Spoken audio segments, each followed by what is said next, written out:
মই মন্তুলিকা মই packing video' খুব কম বনাওঁ যিটো মই টাইম নাপাওঁ আৰু যি ভাবিলোঁ অকণমান আজি দেখাই দিওঁ আৰু আজি মই ইয়াত পেকিংবোৰ হৈয়ে আছে আৰু এইকেইটা পেকিং মই কৰিম আৰু এতিয়া ভাবিছোঁ আপোনালোকক দেখাই দিওঁ এইকেইটা মই পেকিং কৰোঁতে ভিডিঅ'বোৰ পাহৰি থাকিলোঁ এই দুখন গামোচা পিয়'ৰ মাছৰাইজৰ দুখন গামোচা মোৰ যাব ডিব্ৰুগড়লৈ আৰু ডিব্ৰুগড় বাইদেউজনী অৰ্ডাৰ কৰিছে দেই মই এখন ৰুমাল দি দিছোঁ লগত তাৰপিছত আৰু এই দুখন গামোচা যাব তিনিচুকীয়া সেইফালে মই বহুত বেছি কাপোৰ অৰ্ডাৰ হয় এই দুখন যাব তিনিচুকীয়া বাইদেউজনী অৰ্ডাৰ কৰিছে তাতো মই ৰুমাল এখন দিম আৰু এই দুখন চাদৰ দেখিছেনে পিয়'ৰ মাছৰাইজৰ এখন আকাশী পাৰি আৰু এখন কফি পাৰি এই দুখন চাদৰ একদম আহল বহল 7 হাত দীঘল হয় এই দুখন চাদৰ যাব কাৰ্বি আংলঙৰ বাইদেউ এজনীৰ তাতে বাইদেউ অৰ্ডাৰ কৰিছে দূৰৰ পৰা আৰু এই অকণমান মেলি দিওঁ ন মেলি দিলে আপোনালোকে দেখি পাব এই দুখন দেখিছে এনেকুৱা ডিজাইনে হয় এয়া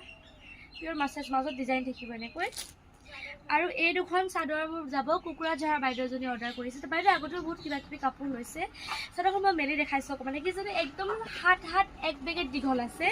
ইমান ডাঙৰ ডাঙৰ বুটাৰ কাম কৰিছে মাজতো এনেকৈ ডিজাইন থাকিব দেখিছেনে আহল বহল একদম চিন্তা কৰিব নালাগে আৰু এইখনো দিম মই এইকাৰণে দেখাইছোঁ আপোনালোকক যদি কাৰোবাক লাগে তেতিয়াহ'লে ল'ব পাৰিব যিহেতু মই ষ্টেটাছ দিওঁ হোৱাটছএপত নাম্বাৰটো ছেভ কৰিব আৰু ইয়াৰ পৰা এখন চাওকচোন ইমান ডাঙৰ ডাঙৰ বুটাৰ কাম কৰিছে দেখিছে এইখন ইমান ডাঙৰ মাজতো ইমান ডাঙৰ বুটাৰ কাম কৰিছে পিয়'ৰ মাছৰাইজ হেণ্ডমেড হয় কাৰোবাক যদি লাগে নাম্বাৰটো ছেভ কৰিব দেই আৰু ভিডিঅ'টো চাই কেনেকুৱা লাগিলে বাই